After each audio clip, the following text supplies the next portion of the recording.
Do you like red lights? I mean, when you're driving along, do you like to get stopped at a red light? Well, there was a time in my life when I really appreciated red lights. Hi, I'm John Schol, a bishop in the United Methodist Church serving the greater New Jersey area. And today we continue in our series about Don't Go There and challenging issues that we talk about. Now, I'm not going to talk about red lights as a challenging issue, but I'm sure red lights can be a challenging issue in our lives. But when I was in college, I was a junior in college, and I already knew that God was prompting me, calling me, inviting me to go into ministry. And so at my home church, my pastor was giving me pastoral responsibilities and was allowing me to read the scriptures in worship, pray prayers, and even was having me go out on visits. I visited people who couldn't get out to church because of illness. I visited people in the hospital. And there was this one particular person, Nick, that I would go. He was in the hospital. I'd go almost once a week to see him. And it was at that time in my life that I really appreciated red lights. I would actually, when I would go to visit Nick, try and catch every red light that I could. You see, Nick was a patient in the University of Pennsylvania Psychiatric Hospital. And here I was visiting Nick. He had had a nervous breakdown. He was hospitalized, and Nick was just drawing inward. And I didn't know what to say to him. I didn't know even how to pray. I was young. I was still developing. I was still trying to understand these things. But, even today, we find it difficult to engage in conversation with people with mental illness, and particularly serious mental illness.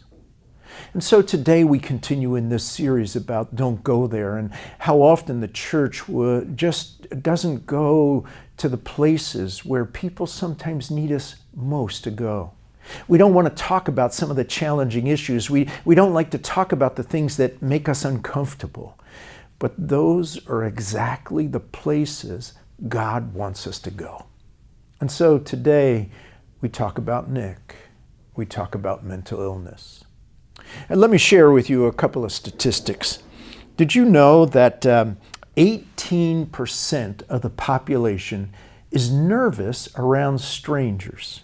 Did you know that 18% of the population has a phobia with math? They just don't like to do math. They prefer to stay away from math. Did you know that 18% of the population is allergic to pollen? And did you know that 18% of the population has mental illness of one form or another? Let me share with you some of the 18%.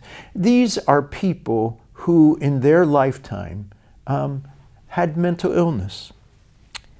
Abraham Lincoln, Beethoven, Tolstoy, who wrote War and Peace, Tennessee Williams, the great playwright, Vincent van Gogh, Isaac Newton, the scientist who discovered gravity, John Nash, a Princeton professor, very bright, very smart, Ernest Hemingway, the pop singer Beyonce, Michelangelo, Winston Churchill, Patty Duke, Charles Dickens, Jimmy Purcell, a baseball player for the Boston Red Sox, Jane Pauley, a news commentator, singer Judy Collins, Brooke Shields, Mike Wallace, Theodore Roosevelt, another president, Mel Gibson, Catherine Zeta-Jones, Jim Carrey, Brian Wilson from the Beach Boys, Rita Hayworth, George Stephanopoulos,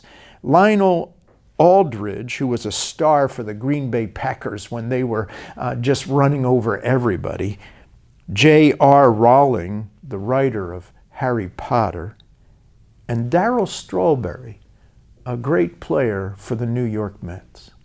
All of them were a part of the 18%. They all, in one way, suffered from some form of mental illness, depression, bipolar, a variety of things. You know, the church really has a hard time dealing with challenging issues. Sometimes we barely even get to know the person next to us, or what the person next to us in the pew is thinking, or what they go through in their family life. And that's why we as a church want to go there. Because people sometimes just want to talk about what the challenges are, what they're experiencing. And sometimes they just want somebody to understand. You know, when I would visit Nick, as I said, I didn't know what to say. We sat there for long periods of time in silence. Sometimes we would go for walks. You know, one of the hardest things about mental illness is, well, it's a mystery. We don't always understand why some people's minds work in a particular way. We don't always understand what's going on. And sometimes we don't always understand what they're thinking or what they want. For instance, I didn't always know what Nick was thinking. I didn't know if he wanted me there. I didn't know if he wanted to talk about the weather. I didn't know if he wanted to go for a walk. I just didn't know. And so one of the great challenges of mental illness and working with people who have mental illness is that we just don't always know, and we're afraid to ask a question or to talk about things because we don't want to offend the person, we don't want to hurt them, we don't want them to see them hurt even further. So one of the things we need to talk about today is, particularly in terms of mental illness, what is healing? You know, as a pastor, as a bishop, I want to be able to pray for people. I want people to be healed. But what is healing, and what does healing mean? You know, I talked with a parishioner who has mental illness. And what he said to me was that what he felt, particularly coming out of his faith and going to church, was that he was defective. That maybe he didn't even belong, and maybe he really wasn't even a child of God, and maybe he really couldn't have a calling by God. He just felt all these things. He was struggling with it. And then he told me, until somebody helped him to hear the biblical passage that God has wonderfully made you. You know, the 18% that I talked about, whether it's pollen, a phobia to math, whether it's a fear of meeting strangers or mental illness, each one of those 18% have been wonderfully made by God. And so really that's the first step in healing, is that we are wonderfully made by God. This parishioner that I was sharing with you that was talking to me about their own mental illness said this to me. What they came to realize was, even though at times they couldn't hold on to God, God never let go of them. God never let go of them. You see, that is God's promise, not just to the 18%, but to all of us. All of us that either have mental illness or have family members with mental illness or co-workers or neighbors, God doesn't let any of us go. And God has a purpose for each one of us. So then what is healing? Well, as I've talked about before, healing is restoration. It's restoring people back into relationship. It's bringing them into a relationship with God, and it's bringing them into a relationship with other people. All disease, all challenges that we face in life that need healing is ultimately a breach in the relationships. The illness prevents us from being in relationship. And as people, to be healers, ours is to be in relationship. And so what does relationship look like? Well, sometimes it means just sitting there. With Nick, there were just long periods of silence. And we would just sit together, look out the window. We would go out into the garden and just walk together, not talking, just admiring flowers and birds, and just walk. Sometimes healing begins by just being present and sitting with somebody. In the Jewish tradition, there's what's called sitting Shiva. And it means when somebody loses a close family member, you go to their house and you just sit with them. You just be with them. You cry with them. You listen to them. You just sit Shiva with them. I want to share with you a video clip, a woman who has mental illness, as she talks about her own journey and healing. Let's listen to her now. Immediately after the appointment with Kaplan, I went to see Dr. Martyr, a schizophrenia expert who was following me for medication side effects. He was under the impression that I had a mild psychotic illness. Once in his office, I sat on his couch, folded over, and began muttering. Head explosions and people trying to kill. Is it okay if I totally trash your office? You need to leave if you think you're going to do that, said Martyr. Okay, small, fire on ice. Tell them not to kill me. Tell them not to kill me. What have I done wrong? Hundreds of thousands with thoughts, interdiction. Ellen, do you feel like you're dangerous to yourself or others? I think you need to be in the hospital. I could get you admitted right away and the whole thing could be very discreet. Ha, ha, ha. You're offering to put me in hospitals? Hospitals are bad. They're mad. They're sad. One must stay away. I'm God, or I used to be. At that point in the text where I said, I'm God, or I used to be, my husband made a marginal note. He said, did you quit or were you fired? I give life and I take it away. Forgive me for I know not what I do. Eventually, I broke down in front of friends and everybody convinced me to take more medication. I could no longer deny the truth and I could not change it. The wall that kept me, Ellen, Professor Sachs, separate from that insane woman hospitalized years past, lay smashed and in ruins. Everything about this illness says I shouldn't be here, but I am. And I am, I think, for three reasons. First, I've had excellent treatment. 4 to 5 day a week psychoanalytic psychotherapy for decades and continuing, and excellent psychopharmacology. Second, I have many close family members and friends who know me and know my illness. These relationships have given my life a meaning and a depth, and they also help me navigate my life in the face of symptoms.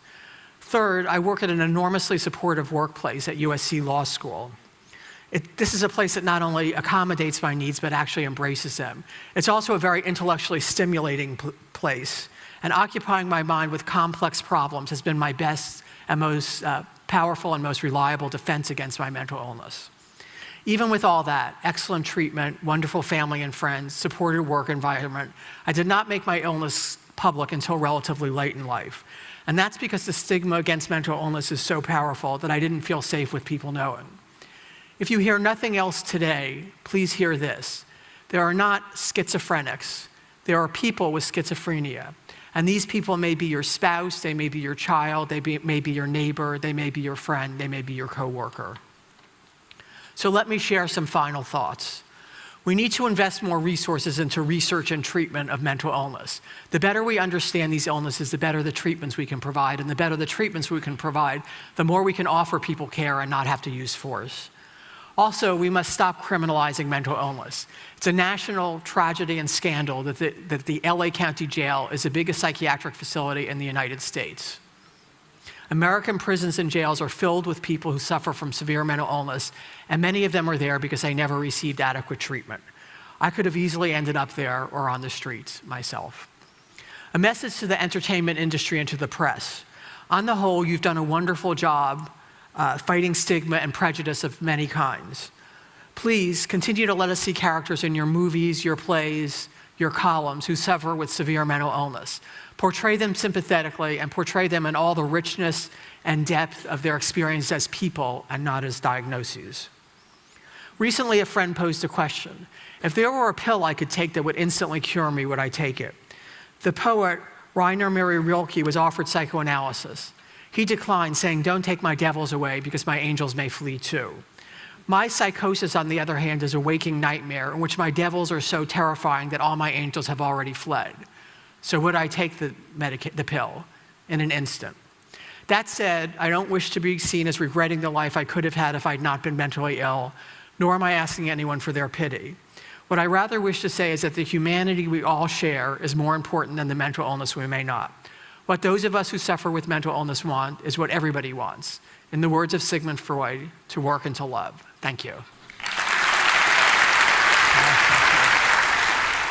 Wow, Elaine Sachs's story is a powerful story. You know, I would even say that her story is scriptural. It's really the voice of God speaking about how family members can be important, how the medical community can be important, and how community can be important. And you know, that's what healing is all about. As I talked about, it's restoring relationships. It's being in relationship with family and friends, colleagues. It's being in relationship with God. It's being in relationship, a healthy relationship with the medical community. It's being in relationship with a larger community like the church that just provides support and a listening ear. Another form of healing is laments. We heard a powerful lament read to us today from the Psalms, a lament that just pours out one's soul because they feel lonely. Many people with mental illness just feel lonely. And so one of the things we want to encourage is laments. For a family member who has somebody suffering from mental illness, just to let them lament, just to let them pour out their soul with us and the challenges that they go through. To just listen to somebody that is depressed or is bipolar and just listen to them and be present with them. Letting them lament and just pour out their soul without judgment. Remember, that's one of the important principles in going there. It's not to judge. It's to listen and to be present. And that's such an important principle when we go there. Well, one day I was visiting Nick, and we were sitting there. It was a long period of silence. And then Nick, who was sitting on the side of the bed, just stood up. I was sitting in a chair just across the room a little bit from him. I didn't know what he was going to do. I didn't know where he was going. He went over to his bureau. He opened the top drawer. He lifted out of his bureau a box of chocolates. And he brought them over to me. He opened the box and he said, "Would you like one?" Wow, that was such a deep connection. I mean, it sounds very surfacey, but in reality, it was deep. Nick wanted to connect with me in the best way and maybe the only way he knew how, and that was to offer me some chocolate. You know, after that, I looked forward to going to visit with Nick. Not much changed about our visits. There were long periods of silence. There were some idle conversation about the weather. There were walks in the garden, walks around the hospital. But one thing I knew, that Nick wanted to connect with me. You know, just be present with people and let God's healing work. Amen.